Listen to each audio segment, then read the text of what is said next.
Bom dia a todos, tudo bem? Eu quero deixar aqui também a minha saudação, meus parabéns para todas as mamães. Muito provavelmente eu não vou conseguir cumprimentar todas, pessoalmente, então eu vou deixar no geral aqui, ok? Que Deus abençoe ricamente a vida de cada uma de vocês.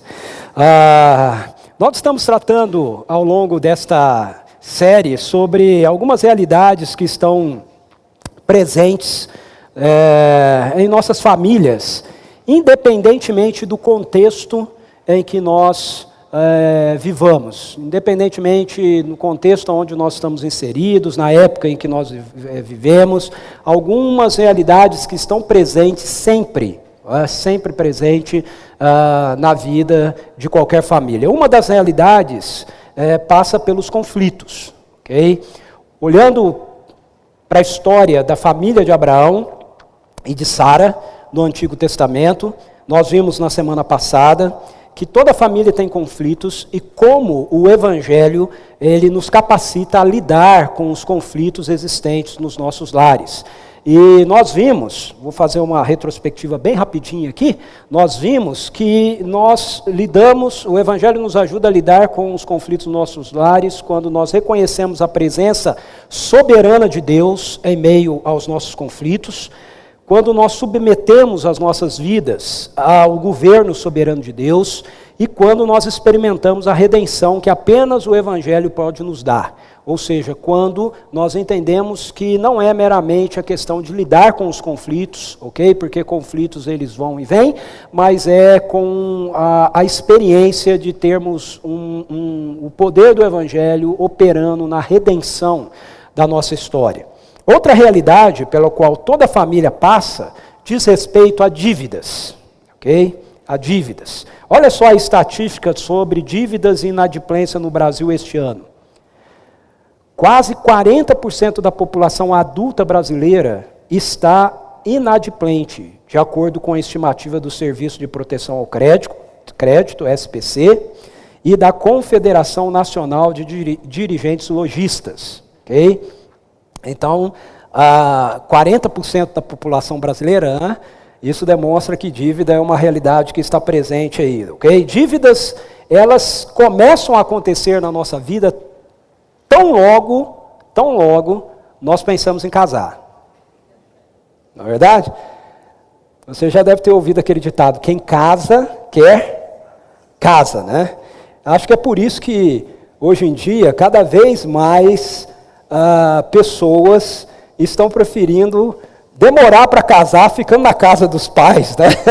Então você tem lá os adultos aí em torno de 30 e pouco anos de idade, sem casar, na casa dos pais. Eu acho que talvez um dos motivos vocês estão, não, esse troço de dívida é muito complicado, deixa que os meus pais continuem assumindo isso. Só que o sujeito já está adulto, né? E ele continua usufruindo da casa dos pais, ao invés de encarar a realidade das dívidas. Mas o fato é que se a gente for dar início à nossa vida, vamos colocar assim, adulta, nós vamos começar a lidar com essa realidade das dívidas.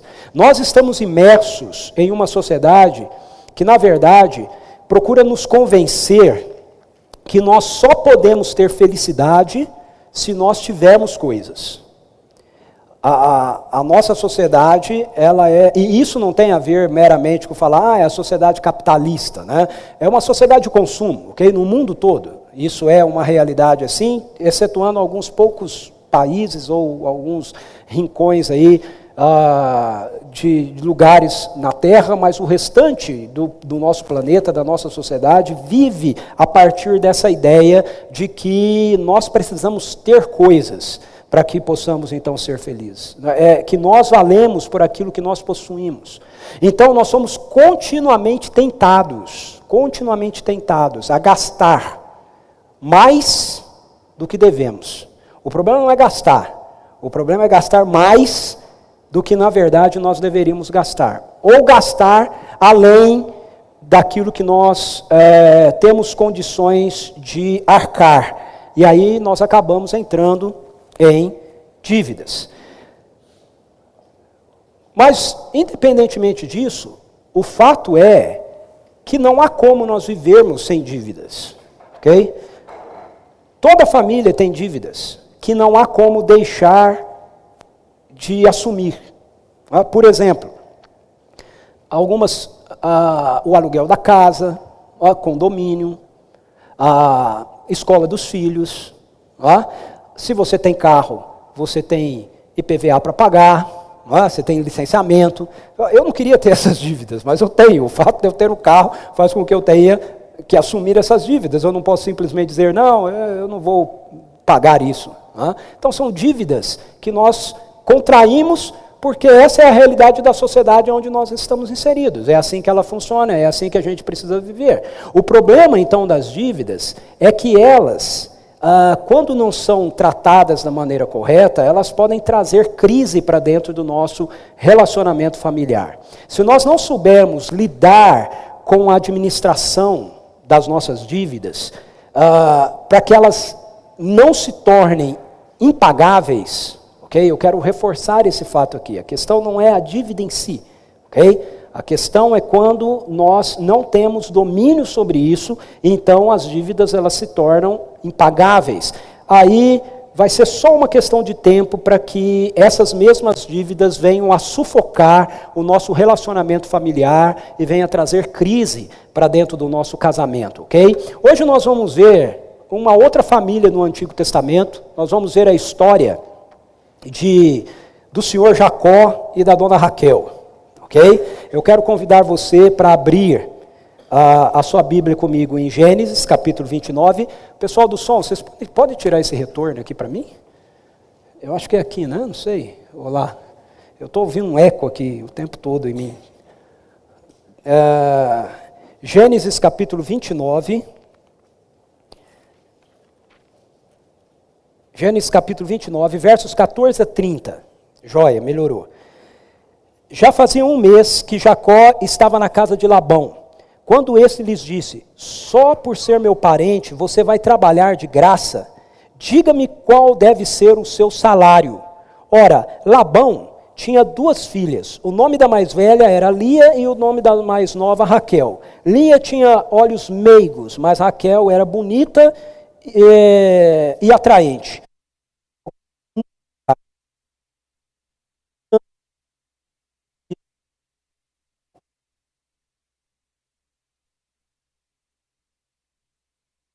Um outro homem, fique aqui comigo. Então Jacó trabalhou 7 anos por Raquel, mas lhe pareceram poucos dias pelo tanto que a amava. Então disse Jacó a Labão, entregue-me a minha mulher, cumpri o prazo previsto e quero deitar-me com ela. Então Labão reuniu todo o povo daquele lugar e deu uma festa. Mas quando a noite chegou, deu sua filha Lia a Jacó, e Jacó deitou-se com ela. Labão também entregou sua serva Zilpa, a sua filha, para que ficasse a serviço dela. Quando chegou a manhã, lá estava Lia. Então Jacó disse a Labão, que foi que você me fez? Eu não trabalhei por Raquel, porque você me enganou. Labão respondeu, aqui não é costume entregar em casamento a filha mais nova antes da mais velha. Deixe passar essa semana de núpcias e lhe daremos também a mais nova, em troca de mais 7 anos de trabalho. Jacó concordou. Passou aquela semana de núpcia com Lia e Labão lhe deu sua filha Raquel por mulher. Labão deu a Raquel sua serva Bila para que ficasse a serviço dela. Jacó deitou-se também com Raquel, que era a sua preferida, e trabalhou para Labão outros 7 anos. Quem era Jacó? Jacó era neto de Abraão e Sara, ok? Neto daquele casal que nós conversamos a respeito deles e vimos como haviam conflitos presentes dentro da casa deles. Ele era um dos filhos de Isaac. Isaac com Rebeca. Isaac era o filho de Abraão. Ele teve 2 filhos. A Rebeca teve gêmeos, Jacó e Esaú, ou Esaú e Jacó, né? Na verdade, porque o Esaú nasceu primeiro, mas o Jacó, ele nasceu agarrado no pé, no calcanhar do Esaú, né? Quando a parteira puxou o Esaú e o Jacó saiu pendurado, né? Balançando para lá e para cá, ok? Jacó e Esaú sempre tiveram uma relação meio conflitante também. E Jacó acabou enganando Esaú, e ele acabou contraindo uma dívida com ele que não podia ser paga. porque ele tapeou o irmão e ele recebeu a bênção da primogenitura no lugar de Esaú. Esaú tinha nascido primeiro, ele tinha que receber a bênção da primogenitura, mas Jacó, orientado pela sua mãe Rebeca, recebeu a bênção da primogenitura no lugar de Esaú, fingindo ser Esaú, e o Esaú então ficou muito doido da vida, e ele queria matar Jacó, e aí a Rebeca falou, olha, pega suas coisas e vai embora, vai para outro país, vai para a casa do meu irmão Labão. Ok? E aí ele foi então para viver lá em outro país, na casa de Labão, que era o seu tio, irmão da Rebeca, sua mãe. Lá ele conhece as suas primas, a Lia e a Raquel. E ele se apaixona por uma das primas, ele se apaixona por Raquel. E aí a gente chega no texto que nós acabamos de ler aqui, ok? Aonde ele está morando na casa de Labão, e trabalhando, e aí o Labão diz para ele, olha, não é só porque você é meu parente que você vai ficar trabalhando de graça, não é? Eu não quero estar endividado com você, não é? Então, vamos acertar aqui, né, uma forma de eu ressarcir o seu trabalho. E aí o Jacó faz essa sugestão, né, de que ele trabalharia 7 anos, né, então o Jacó é o cara, né, que inventa a prestação, né? Eu vou trabalhar 7 anos, né, pago parcelado aí, né, por Raquel. Depois de 7 anos você me dá Raquel. Aí ele trabalha 7 anos, chega no dia de receber a Raquel, o Labão dá aquela festa lá, só que no lugar da Raquel, ele dá a Lia para Jacó. E aí o Jacó vê que ele foi enganado, fica muito doido, e aí então ele, que já tinha inventado a prestação, né, pagamento de carnê, ele inventa também o cartão de crédito. Né? Ele fala, me dá um crédito aí, né? O Labão, não foi o Jacó, desculpa, o Labão é que inventa o cartão de crédito. Ele fala, não, fica muito bravo, não, eu vou te dar um crédito, ok? Eu te dou a Raquel e você trabalha mais 7 anos. Não é isso, crédito? A gente tem acesso primeiro, depois a gente paga, né? Então ele topou a parada, porque ele gostava muito de Raquel, recebeu Raquel, e aí ele ficou com as 2 esposas. O que esse texto da palavra de Deus tem a nos ensinar sobre a família nossa de cada dia, no que diz respeito a nós termos que lidar com dívidas? Eu quero levantar 3 ensinos aqui para a gente. O primeiro deles é que há dívidas que são lícitas e devem ser assumidas. Ok? Há dívidas que são lícitas e que devem ser assumidas. O verso 18 diz, como Jacó gostava muito de Raquel, disse, trabalharei 7 anos em troca de Raquel, sua filha mais nova. Ou seja, Jacó estava assumindo uma dívida com Labão por algo que ele achava e que ele entendia que era digno. Vale a pena entrar nisso, vale a pena gastar 7 anos para ter Raquel. Eu a amo. E o texto nos diz que ele ama tanto Raquel que aqueles 7 anos pareceram poucos dias. Ok? Imagina, né? Ele trabalha 7 anos e parece poucos dias, tamanho era o amor dele por Raquel. Ok? Você já experimentou isso por alguém, ou então por alguma coisa, quando você quer muito alguma coisa, e você diz, olha, eu preciso adquirir aquilo, eu preciso comprar aquilo, e aí você entra nesse investimento, e aquilo é tão bom para você, que embora você tenha uma dívida que você assume por um tempo, esse tempo passa tão rápido que você nem percebeu, e você pagou e quitou aquela dívida. Quando nós falamos em dívidas, existem algumas reações bem peculiares que as pessoas tomam diante delas. Eu levantei 3 reações aqui. Por exemplo, existe o imprudente, o cara que queima dinheiro. Aquele que não se preocupa com o que vai adquirir, desde que ele adquira alguma coisa. Não é se você precisa, mas eu tenho que comprar. É aquele sujeito que ele não sabe sair e ir passear no shopping sem sair com uma sacolinha. Você vai no shopping e você tem que comprar alguma coisinha ali, e sempre você tem que sair com alguma coisa. É estranho você ir e sair sem nada, ok? A gente tem muitas e muitas vezes uma cultura meio assim. Você já percebeu que às vezes, eu não sei com você, mas às vezes eu estou em casa, a gente acabou de comer e tal, e aí a gente diz assim, vamos ao shopping, vamos. Nós já comemos, ninguém está com fome, aí a gente sai e nós vamos no shopping. Quando chega no shopping, nós temos que comer alguma coisa. Mas para quê? Nós não estamos com fome, mas é que você foi no shopping, você tem que comer alguma coisa. Mas você vai no shopping e não vai comer nada? Não é? Então você tem que comer alguma coisa. Não é? Nem que seja um cafezinho com, né, um cookie, sei lá, alguma coisa assim. É estranho, você vai no shopping e não come. Não é? A cultura, né, inunda a cabeça da gente. E tem pessoas que se tornam imprudentes com relação a isso, quanto a dívidas. Elas querem comprar tudo que elas veem. Tem aquelas propagandas de 0800 na televisão que diz, olha, se você tiver esse produto que vai tirar o pó da parede da sua casa, a sua casa... Aí você fala, preciso comprar esse negócio que tira o pó da parede da minha casa. Cara, você não vai usar. Uma das coisas que nós mais compramos, que nós não usamos em casa, é aparelho para fazer ginástica. Vocês já viram isso? Todo aparelho de virar ginástica vira cabide, cara. Você, vou comprar aquela esteira de última geração que você anda e ela vai virando escada e tal. Aí você fala, não, agora eu vou ficar em forma, vou emagrecer, agora vai ser só por 15 minutos por dia, né? Não, 15 minutos é muito, 5 minutos por dia, né, e tal. Aí sobe lá na tremedeira e tal, né? Aí compra esses negócios. Você nunca usa, mas você compra. Compra aquele trem de fazer assim. Compra aquele outro negócio de abdominal. Nunca usa. Um tempo atrás, a Suzy queria comprar um negócio dele de abdominal. Eu falei, não vamos comprar esse negócio. Eu falei, não, mas eu vou usar. Eu falei, não vai usar, vamos pagar uma academia. Você vai para a academia e treina na academia. Em casa a gente não treina. Eu falei, não, nós não treinamos em casa, gente. É doideira. Não, eu treino. Tá bom. Cuidado. Ok? Quando nós lidamos com dívida, nós lidamos com pessoas imprudentes. Pessoas que não se dão conta do quanto estão gastando, mas que acham que precisam, ok?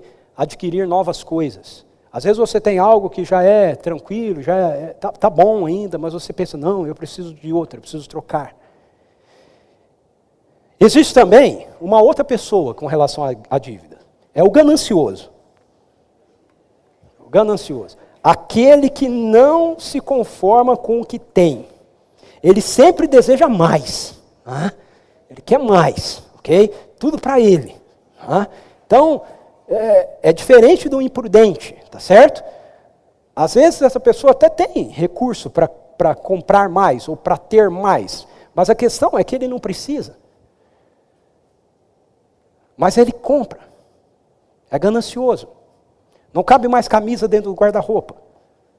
Mas a gente tem que comprar mais uma. Essa camisa é muito bonita, né? Toda vez que eu falo isso, eu sempre mexo com as mulheres, né? Depois elas ficam bravas comigo. Não cabe mais sapato dentro do armário. Mas tem que comprar um outro sapato. Mas por que esse sapato? Não, mas é porque esse sapato vai combinar com essa correntinha, entendeu? Que eu vou usar. Né? As mulheres são pior nesse negócio do que os homens, né? Tem sempre esses detalhes de combinar e tudo mais. Mais do que os homens. Mas os homens não ficam de fora também não, viu? E eu vou falar mais, às vezes os gastos dos homens são muito mais caros do que o gasto das mulheres. Geralmente homens gostam bastante de coisa de carro, e gostam de tecnologia, não é? E aí a gente diz assim, mas amor, você precisa ser mais compreensível. Não é? Se você tem o imprudente, você também tem o ganancioso. O ganancioso é esse que ele não adianta, ele quer mais, ele sempre quer mais. E você tem uma terceira pessoa aqui, também, que é o mesquinho. O mesquinho, quando a gente pensa em dívida. Os dois primeiros lidam com as dívidas assim. Estou sempre endividado porque eu preciso ter. Ok? Eu preciso ter. O primeiro, o imprudente, muitas vezes não tem recurso para ter, mas ele mesmo assim quer ter. O ganancioso, ele até tem recursos para ter, mas ele não precisava ter, porque ele já tem coisas, mas ele sempre quer ter mais. Agora, o mesquinho, ele é o contraponto desses dois. Como é que ele lida com a dívida? É aquele que acha que nunca tem dinheiro para comprar alguma coisa ou investir em algo que seja importante. Mesmo que aquilo vá gerar alguma dívida por um certo tempo, mas ele deveria investir, porque aquilo é importante. Mas ele é o tio Patinhas, né? Ele nunca quer gastar o dinheiro que ele tem. Okay? Ele sempre quer segurar o dinheiro. Né?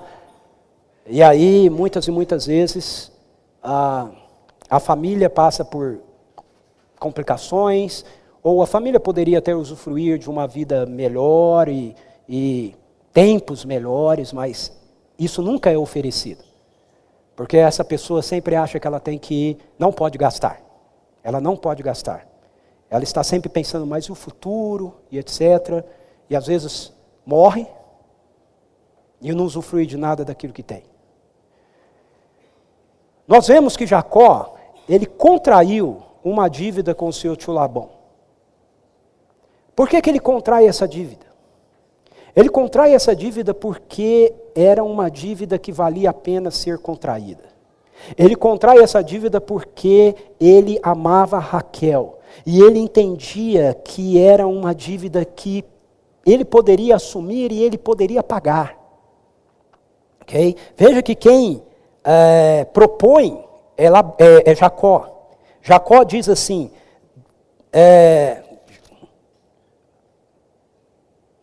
verso 18. Como Jacó gostava muito de Raquel, disse, trabalharei 7 anos em troca de Raquel, sua filha mais nova. Jacó está assumindo uma dívida, porque ele entende que aquela dívida vale a pena ser assumida e porque ele entende que ele tem condições de arcar com aquela dívida. Ele tem tanto condições de arcar com aquela dívida que o texto nos diz que ele trabalhou os 7 anos, verso 20, então Jacó trabalhou 7 anos por Raquel, mas lhe pareceram poucos dias, pelo tanto que ele a amava. A palavra de Deus, ela nos oferece a sabedoria de Deus, para que nós possamos aprender a como calcular se a dívida que nós iremos nos meter é viável para nós pagarmos. Às vezes nós ficamos empolgados com alguma coisa e nós gastamos além do que nós deveríamos gastar. Ou então nós entramos em negócios que nós não vamos dar conta de saldar. A Bíblia nos ensina que a imprudência deve ser evitada. Mas a Bíblia também nos ensina que a maneira de evitar a imprudência não é a mesquinhez. Não é a mesquinhez. Deus é generoso. E Ele quer nos abençoar para que também possamos ser generosos com aquilo que nós temos, para que a gente possa abençoar outros. Olha só, quero mostrar 2 textos aqui. Em 2 Coríntios capítulo 9, o apóstolo Paulo diz assim, verso 8, ele diz assim, e Deus é poderoso para fazer que lhe seja acrescentada toda a graça, para que em todas as coisas, veja, não algumas coisas, e não apenas nas coisas espirituais, mas em todas as coisas, em todo o tempo, tendo tudo. Preste atenção, quantas vezes ele fala tudo, todas, ok? O que é necessário, vocês transbordem toda boa obra. Então veja, esse texto o apóstolo Paulo nos mostra que Deus ele é generoso para nos abençoar em todo o tempo, de todas as formas, para que nós possamos ter tudo o que é necessário. Ok? Não ganância.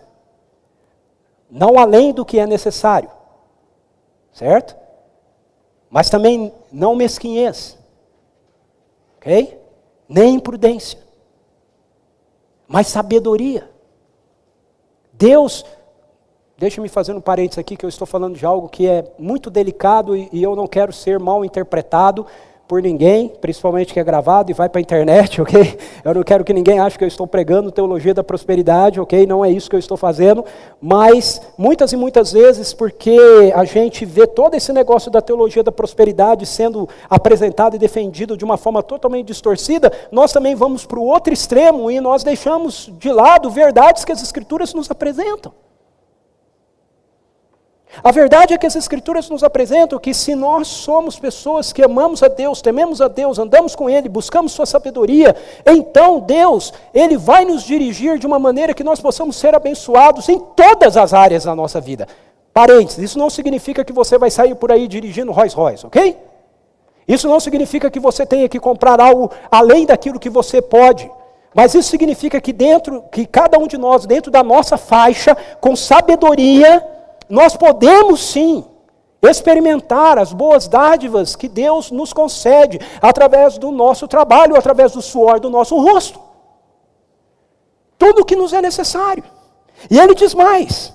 Ele diz que Ele vai nos dar tudo o que é necessário para que nós possamos transbordar em toda boa obra. Ou seja, Ele vai nos abençoar de tal maneira que a gente ainda vai poder abençoar a vida de outros. Ok? Sem ganância.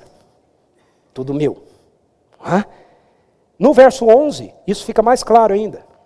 Ele diz assim: vocês serão enriquecidos de todas as formas, para que possam ser generosos em qualquer ocasião. E por nosso intermédio, a sua generosidade resulte em ação de graças a Deus. Então veja, aqui é mais claro ainda. Paulo está dizendo, olha, Deus vai abençoar vocês de todas as formas, e ele está falando aqui em questões materiais, ok? Em todas as dimensões, inclui espiritual, mas ele está colocando aqui especialmente em questão material. Por quê? Porque o contexto é sobre a igreja de Corinto contribuir financeiramente com a necessidade da igreja da Judéia. Então ele está dizendo, olha, Deus é fiel, Ele vai abençoar vocês, Ele vai orientar vocês, se vocês seguir a direção da sabedoria dEle, a bênção dEle vai ser sobre todas as áreas da vida de vocês, para que vocês possam superabundar em toda boa obra, sendo generosos, abençoando a vida de outras pessoas. Então, a questão não é se nós temos ou não temos dívida, mas a questão é se nós temos a sabedoria de Deus para decidir quais as dívidas que devemos ter e se elas são viáveis dentro da nossa realidade, ok? Dentro da nossa faixa. 3 João tem um texto bem interessante, eu fiz a opção de colocar aqui a versão da King James, que ela é uma versão mais próxima da estrutura do original. 3 João, no verso 2, só tem um capítulo, 3 João, ok? No verso 2, capítulo 1, verso 2, então, ele coloca assim: amado, oro na expectativa de que tenhas boa saúde, físico, ok?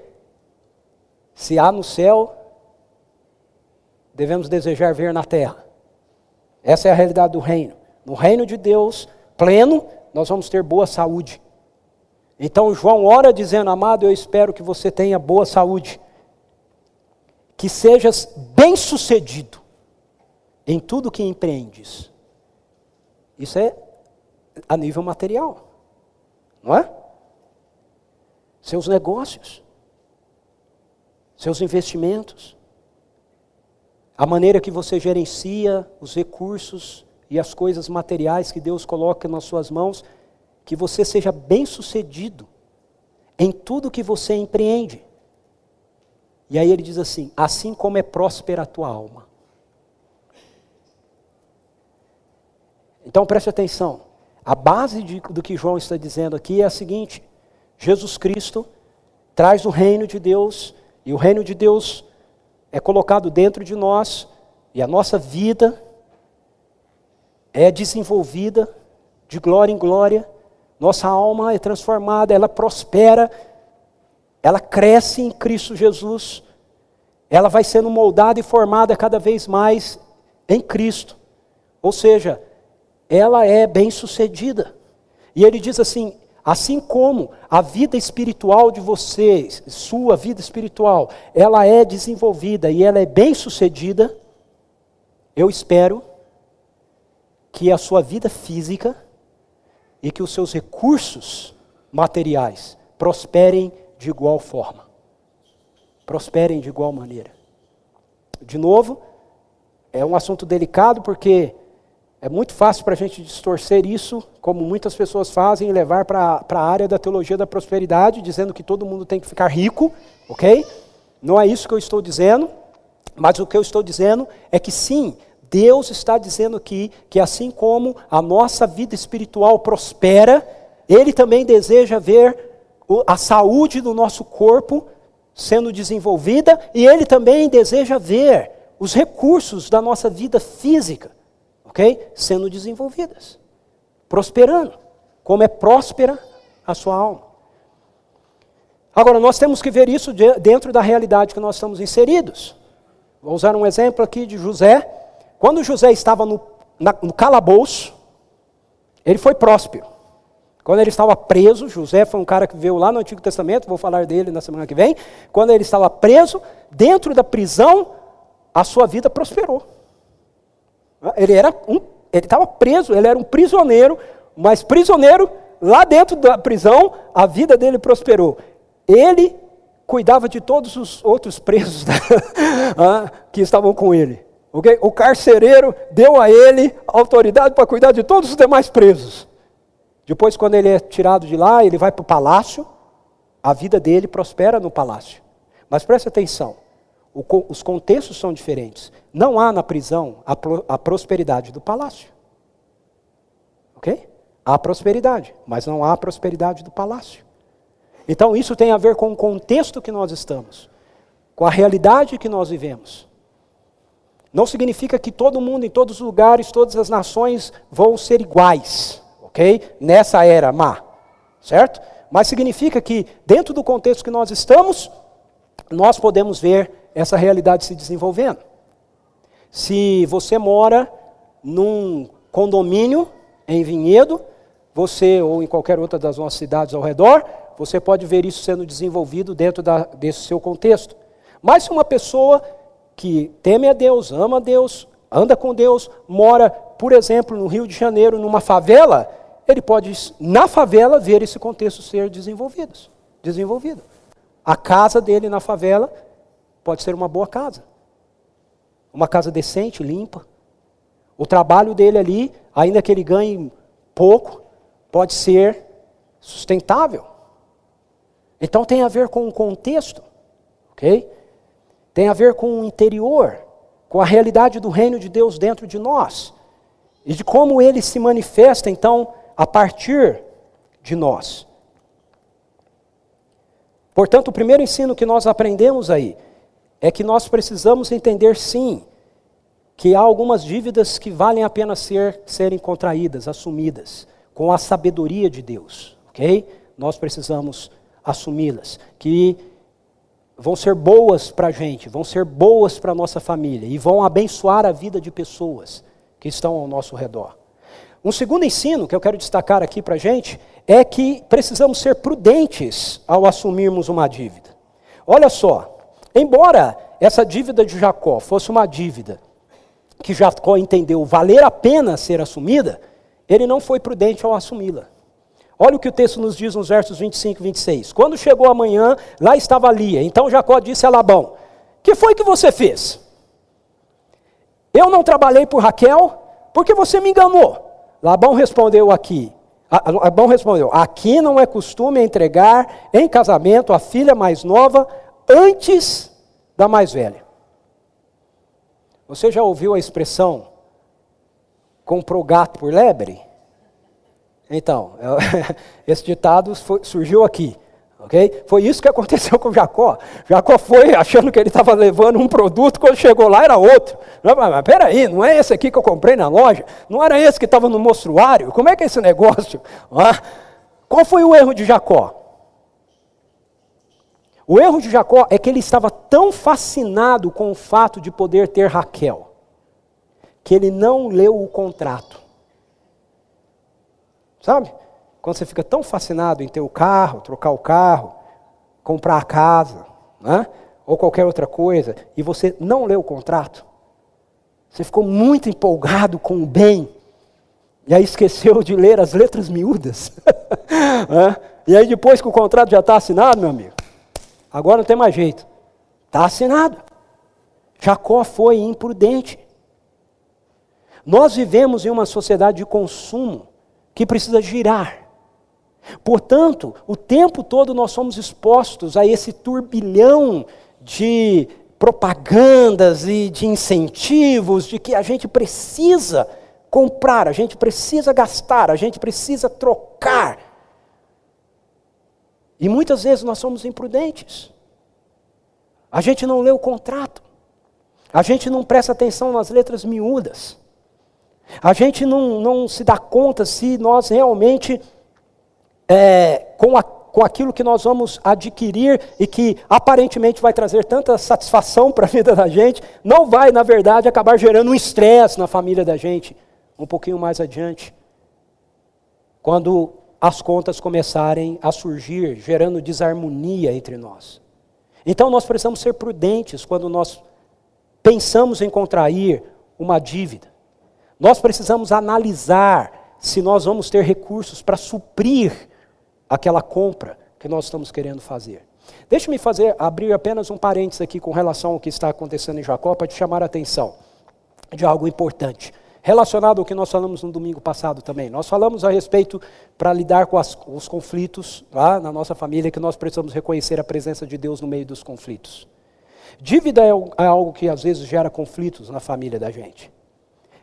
E nós precisamos reconhecer a presença de Deus no meio disso. Reconhecer que Deus ele está trabalhando o tempo todo na vida da gente. Embora isso esteja acontecendo na vida de Jacó, e realmente é uma dívida que ele não se deu conta de forma adequada aos detalhes para assumir, e isso tenha gerado um conflito entre ele e Labão, Deus está presente nisso tudo, trabalhando na vida de Jacó.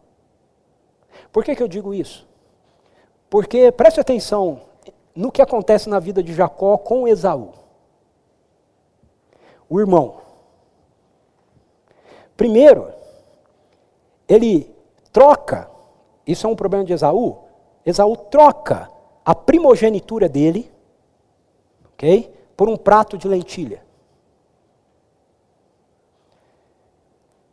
Quem tinha o direito de ser primogênito, de receber a bênção da primogenitura, era o Esaú. Mas ele troca isso com Jacó por um prato de lentilha. Na cabeça de Esaú, ele estava apenas fazendo ali uma troca formal, que não ia ter impacto. Por quê? Porque ele sabia que, na verdade, a bênção da primogenitura seria dada era pelo pai. Então não importava ele estar falando ali para Jacó que ele daria a primogenitura dele para Jacó. Porque depois ele receberia a bênção do pai. Mas aí o que acontece? Jacó, com a ajuda de Rebeca, sua mãe, engana o pai. E o pai abençoa Jacó, achando que ele era Esaú. Agora vamos para essa história aqui. Deus não está trabalhando com Jacó? Não é exatamente a mesma coisa que acontece. Você quer saber como se sentiu o seu irmão Esaú? Eu vou mostrar para você. Ele recebe Lia como se fosse Raquel. É exatamente a mesma coisa que ele fez com Esaú, diante de Jacó, que ele fez com o pai. Jacó o abençoou, Isaac, né? Isaac abençoa Jacó, achando que é Esaú. Jacó deita-se com Lia, achando que é Raquel. E quando ele vai reclamar com Labão, a resposta de Labão é o seguinte: aqui, primogênito é primogênito. Aqui nós não trocamos a primogenitura. Aqui nós não trocamos o direito que é do mais velho pelo mais novo. Aqui Lia tem que casar primeiro. Você pode levar a Raquel depois, mas antes tem que levar a Lia. Não é o que acontece com Jacó?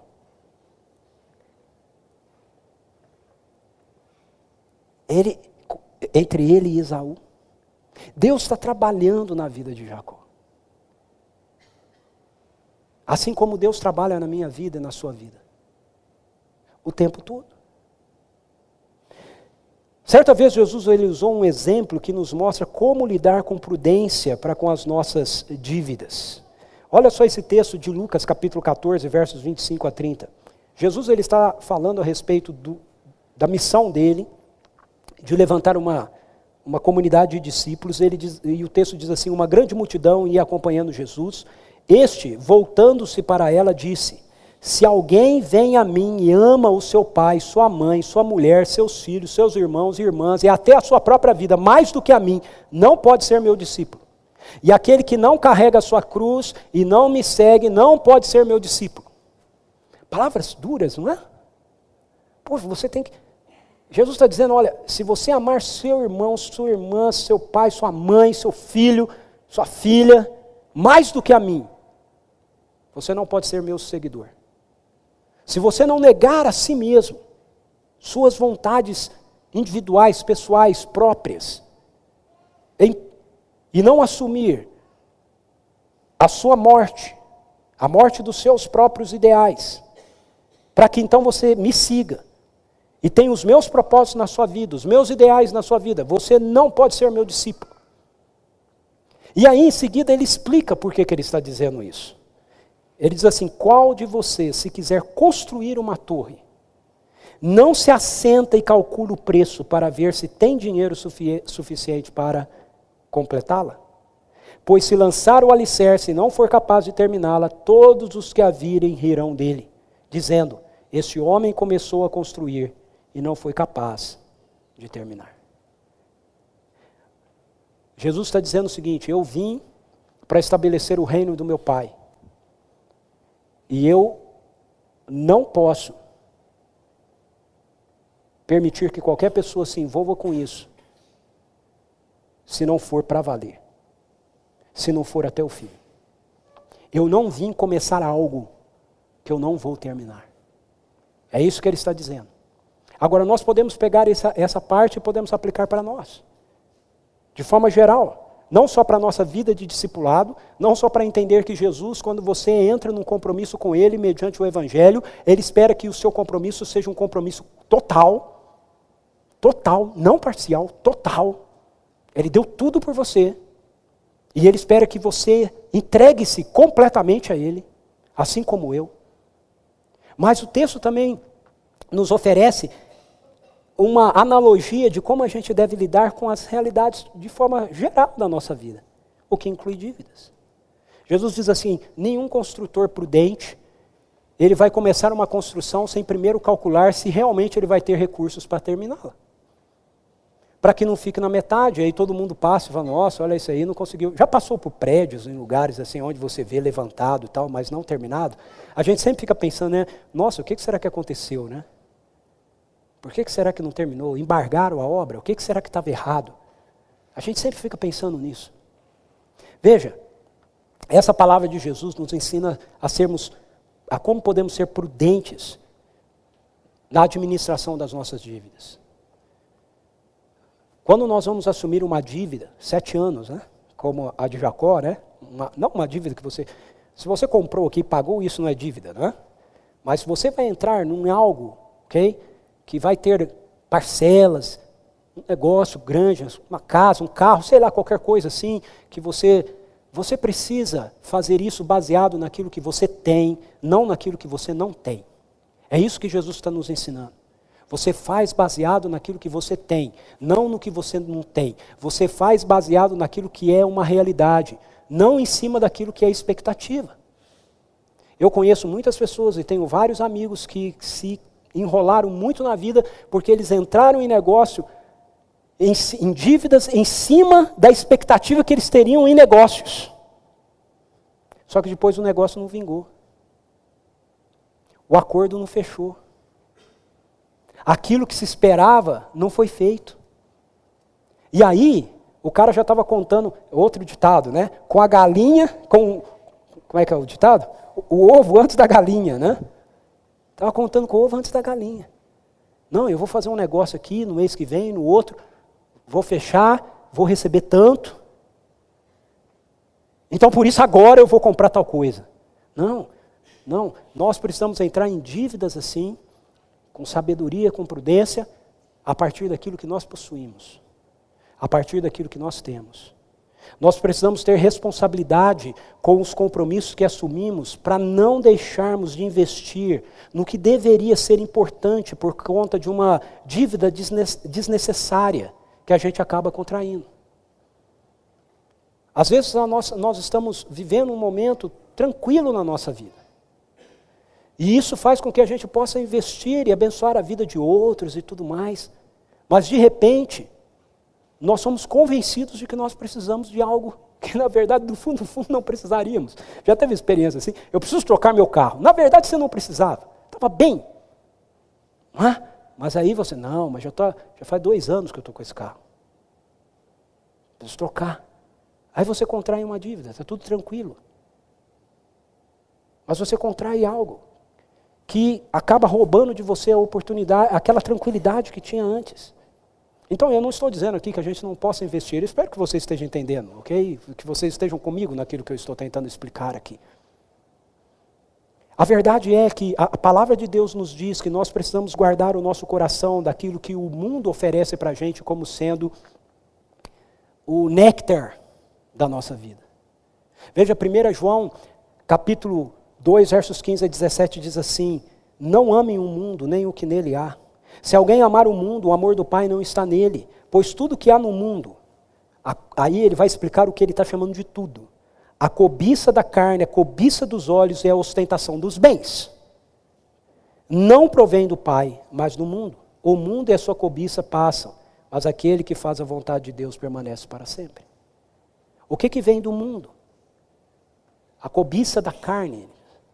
Aquele anseio que nós temos de possuir mais daquilo que nós precisamos. A cobiça dos olhos. Aquele anseio que nós temos de possuir coisas porque outros possuem. E a ostentação dos bens. Veja que o problema não são os bens, ok? É a ostentação. É eu querer ter coisas para que eu me ostente.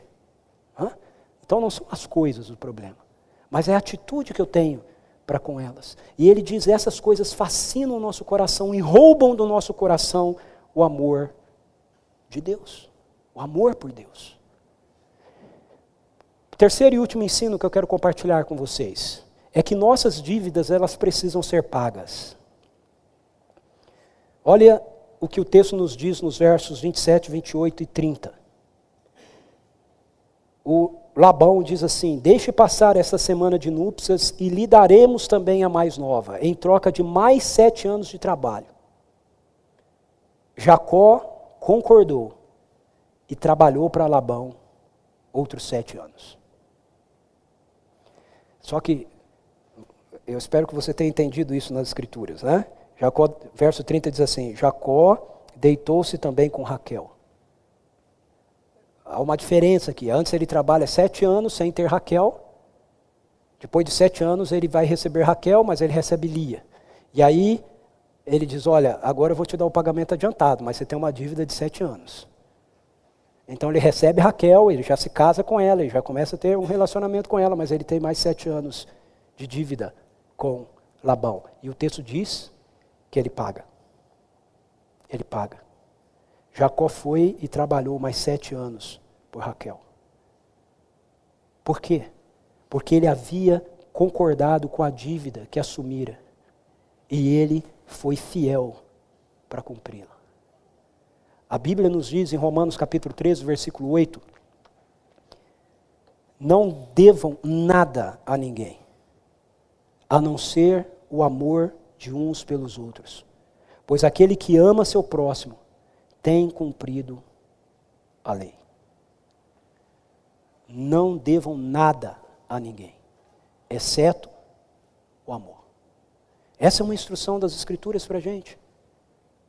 As Escrituras nos estimulam, nos ensinam que como seguidores de Jesus, como discípulos de Jesus, nós precisamos dar diante dos outros um bom testemunho, e isso inclui nós não devermos nada a ninguém. E veja, em Mateus capítulo 17, versos 24 e 27, Jesus nos ensina que até mesmo algumas dívidas que são injustas, nós devemos ter a disposição de pagar.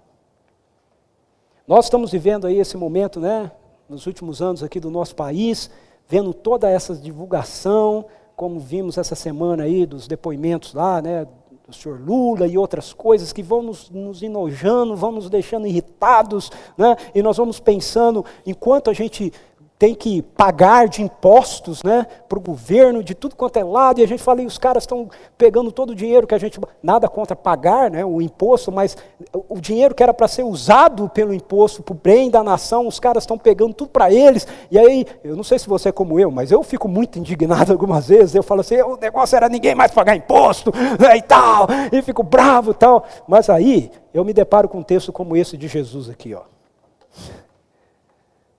Quando Jesus e seus discípulos chegaram a Cafarnaum, os coletores do imposto de 2 dracmas vieram a Pedro e perguntaram, o mestre de vocês não paga o imposto do templo? Sim, paga, respondeu ele. O Pedro logo quis defender Jesus, né? Quando Pedro entrou na casa, Jesus foi o primeiro a falar e perguntou-lhe, o que você acha, Simão? De quem os reis da terra cobram tributos e impostos? De seus próprios filhos ou dos outros? Dos outros, respondeu Pedro. Disse-lhe Jesus, então os filhos estão isentos. Mas, para não escandalizá-los, vá ao mar e jogue o anzol. Tire o primeiro peixe que você pegar, abra-lhe a boca e você encontrará uma moeda de 4 dracmas. Pegue-a e entregue a eles para pagar o seu imposto, o meu imposto e o seu. Jesus está dizendo, essa cobrança é injusta. Mas vai, pague-a. Aí toda a minha braveza com os impostos e tudo mais, eu tenho que deixar de lado, porque o meu rei, o meu Senhor, está dizendo o que eu devo fazer. Não o presidente da república, seja ele quem for, mas o meu rei, o meu Senhor, está dizendo, vá e faça. Então eu tenho que obedecê-lo. Portanto, até mesmo algumas dívidas que nós olhamos e a gente diz, isso não é digno, isso não é correto, isso não é justo. Não é mesmo. Veja que Jesus diz que não é justo. Mas ele diz, vai e pague. A única maneira de uma dívida não ser paga por mim ou por você é se outra pessoa pagar por nós. Jesus pagou a dívida por Pedro. Pagou o imposto por Pedro. Pegue do peixe a moeda, pague o meu imposto e o seu. Existe uma dívida que nenhum de nós é capaz de pagar. A dívida para com Deus. Então, para que nós pudéssemos ser perdoados, termos essa dívida paga, Jesus Cristo entrou no nosso mundo e pagou essa dívida com a sua vida. Isso é o que a Bíblia chama de graça. A graça não é uma realidade que eu e você experimentamos que não custe nada. A graça é uma realidade que eu e você experimentamos porque outro pagou por ela. E ela faz com que todos nós passemos a ter uma dívida de perdão para com Deus. Nós não devemos mais nada para Deus, mas nós temos a responsabilidade de estender dessa graça para com a vida daqueles que nos devem. Quando nós falamos em dívida, geralmente nós pensamos em dinheiro.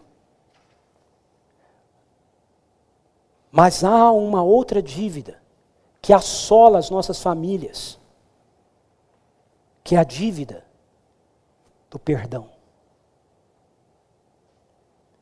Pessoas que erram conosco, pessoas que falham conosco. Muitas delas dentro da nossa própria casa. E como nós lidamos com isso? De acordo com as Escrituras, nós devemos lidar com isso, com a consciência de que nós somos perdoados por Deus e por isso nós precisamos perdoar. Jesus, em Mateus capítulo 18, versos 21 a 35, ele nos ensina que pessoas podem nos dever, mas que pelo fato de nós termos sido perdoados por Deus, nós deveríamos estender a elas o perdão que nós recebemos. Nesse texto, Jesus conta uma história de um homem que tinha uma grande dívida com um rei, e o rei mandou que ele saldasse a dívida, e ele não tinha recursos para saldar a dívida, ele foi imprudente em adquiri-la, e o rei diz então, jogue-o na prisão até que a dívida dele seja saldada. E esse homem então implora ao rei, perdoa-me, seja paciente comigo, e eu vou te pagar toda a dívida. E o rei é tocado pelo clamor desse homem, e ao invés de dar a ele a chance de continuar solto, trabalhando para pagar a dívida, ele diz, ok, vamos fazer o seguinte, toda a dívida está saldada, toda a dívida está perdoada, pode ir embora, comece de novo a sua vida, como se essa dívida não existisse.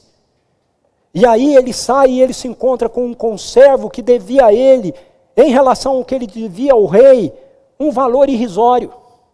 E ele pega aquele conservo pelos colarinhos e diz para ele, pague-me aquilo que você deve. E ele diz, sê paciente comigo que eu vou te pagar tudo que eu te devo.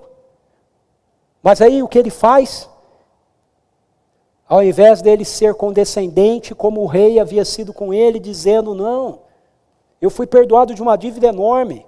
Vamos fazer o seguinte, deixa para lá, você está perdoado também da sua dívida. Não, o texto diz que ele o sufoca, o lança na prisão, pega os seus bens, sua família de escravos para que a dívida fosse saldada. E aí os seus companheiros de trabalho, vendo aquilo, contam para o rei. E o rei manda trazê-lo de volta e diz para ele, como é que você não foi capaz de estender a minha misericórdia, a minha graça, para com um conservo que te devia tão pouco, depois de uma expressão tão generosa, de perdão, de uma dívida tão grande que eu te dei. Aí ele chama os guardas, diz, lance ele na prisão, que ele fique nas mãos dos verdugos, até que toda a sua dívida seja saldada. Veja, o que Jesus está nos ensinando aqui diz respeito à dívida que pessoas têm para conosco, em relação ao perdão. Quando nós somos perdoados por Deus, e nós não fazemos isso, nós não estendemos aos outros o mesmo perdão que nós experimentamos de Deus. Então Deus tem que nos corrigir. Essa parábola, quando fala para lançá-lo na prisão, na mão dos verdugos, não está falando sobre lançar no inferno, não é isso, ok? Está falando a respeito dele ser colocado numa situação onde ele ia experimentar uma aflição até que ele pudesse pagar todas as dívidas. Veja, quando nós não perdoamos o nosso irmão, quando nós não perdoamos alguém que nos deve, Deus, mas temos experimentado do perdão de Deus, Deus tem que nos corrigir. Ele nos ama. E Ele tem que nos ensinar.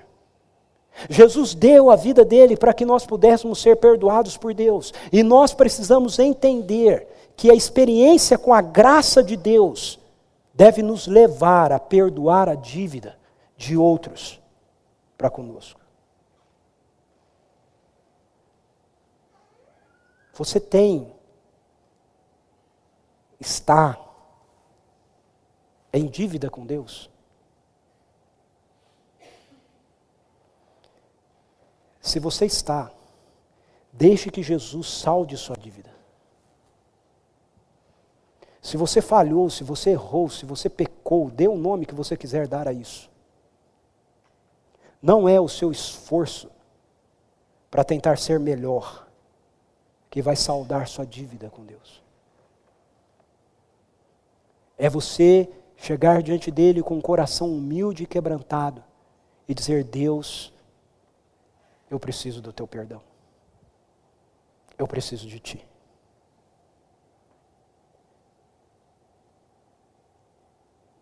E aquilo que Jesus fez naquela cruz vai ser aplicado sobre a sua vida. Deus vai dizer, vá em paz, você está perdoado. você não me deve nada. Eu não tenho nada para te cobrar, porque o imposto não é para ser cobrado dos filhos e filhas do reino. Mas se você tem experimentado isso, eu quero fazer uma outra pergunta para a gente terminar aqui. Quem está te devendo?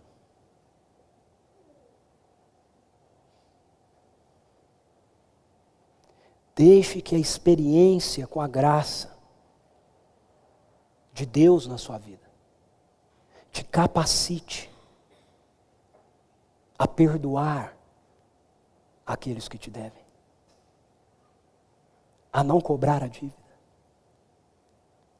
a liberá-los. Entregue Raquel, sem pedir mais 7 anos de trabalho. Labão podia ter feito isso, mas ele não fez.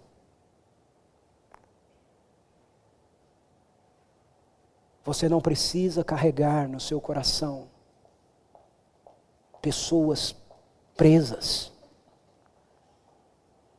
pela sua indignação, pela sua amargura, pela sua tristeza, pelo seu rancor, porque elas falharam com você. Eu não preciso fazer isso. A graça que Deus me dá é a graça que eu posso estender. Então, antes de eu passar as aplicações aqui para a nossa semana, eu quero convidar você a curvar sua cabeça agora. E se você esteve me ouvindo e você ainda se sente em dívida com Deus, esta manhã, pela fé, aceite aquilo que Jesus Cristo fez por você. Diga para Ele: eu creio naquilo que o Senhor fez por mim, ajuda-me na minha falta de fé, ajuda-me a crer que aquilo que o Senhor fez naquela cruz é suficiente para saldar toda a minha dívida com Deus. Eu quero receber o Senhor no meu coração como meu Senhor e Salvador. Quero viver confiado naquilo que o Senhor fez por mim. Mas se você já fez isso, ou se você fizer isso agora, eu quero convidar você a estender essa graça que Deus está te dando agora para aqueles que estão devendo para você. Para um filho, para um irmão, para um pai, um primo, um amigo. Libere-o. Sim, você tem o direito de cobrar, como Labão fez. O reino sempre nos dá 2 alternativas: justiça coerente, ou graça extravagante.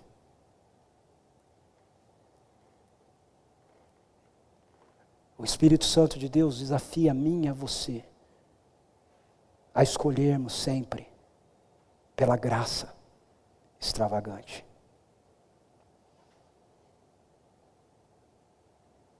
Peça a Ele poder agora. Vem, Espírito Santo de Deus. Mais de Ti. Precisamos de poder sobrenatural para fazermos isso, Senhor. Tua graça, abundante fluindo de nós, Deus.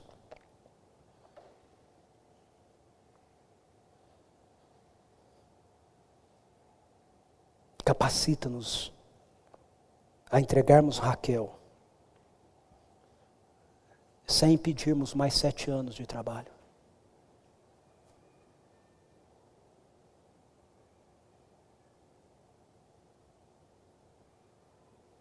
A perdoar assim como fomos perdoados. Se há no céu, queremos na terra, Senhor. Venha o Teu reino. Em nome de Jesus. Amém. Amém. Deixe-me passar para a gente 3 aplicaçõezinhas para a gente trabalhar durante essa semana e durante a nossa vida, né? Primeira, busque em oração a sabedoria de Deus para decidir no que de fato você deve investir, mesmo que isso gere uma dívida que seja viável de ser saldada. Okay? Busque a Deus. Aprenda a... O problema não é gastar, né? Mas aprenda a gastar debaixo do governo de Deus, com sabedoria. Ore, fala, Deus, eu estou pensando nisso aqui. É o momento, vale a pena, devo investir nisso. Segundo, acolha o espírito de contentamento do reino, para que você possa estar satisfeito em quem você é para Deus, e não nas coisas que você tem ou queira ter. O problema não são as coisas. Mas o problema é quando a gente atribui às coisas a nossa identidade. Então ore pedindo, Deus, que a minha identidade esteja no Senhor. Porque aí as coisas não vão ser Senhor sobre sua vida. Serão servas para você. Terceiro, assuma uma postura de generosidade para que você não seja tentado a ser infiel no gerenciamento do que Deus coloca em suas mãos. Assuma uma postura de generosidade. Entenda que Deus, como eu mostrei aqui, não tem nenhum problema em nos abençoar em todas as esferas da nossa vida, mas que Ele sempre faz isso para as boas obras. Ele sempre faz isso para que a nossa generosidade possa transbordar, abençoando a vida daqueles que são menos favorecidos do que a gente. E sempre tem alguém que é menos favorecido do que a gente. Amém? Amém.